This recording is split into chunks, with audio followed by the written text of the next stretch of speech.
প্রাথমিক বিদ্যালয় gold cup football tournament 2026 বালক বালিকাদের প্রাইমারি স্কুলের যে ফুটবল খেলা প্রতি বছর হয় সেই ফুটবল খেলার আজকে উদ্বোধনী অনুষ্ঠান।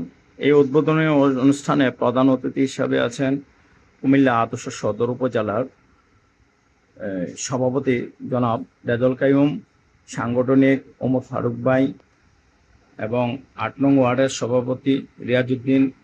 এই খেলায় আরও উপস্থিতি আছেন ২ নং উত্তর দুর্গাপুর ইউনিয়নের ভারপ্রাপ্ত চেয়ারম্যান মোসাম্মদ সোনিয়া আক্তার। আরও উপস্থিত ছিলেন অন্যান্য মান্যগণ্য ব্যক্তিবর্গ। উপস্থিত অবস্থা থাকা এই খেলা উদ্বোধন করেন। পারেন না কিছু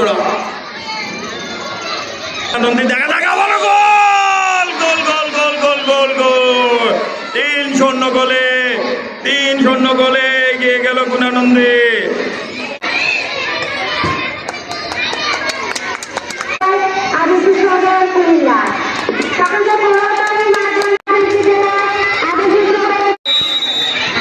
সাধারণ সম্পাদক না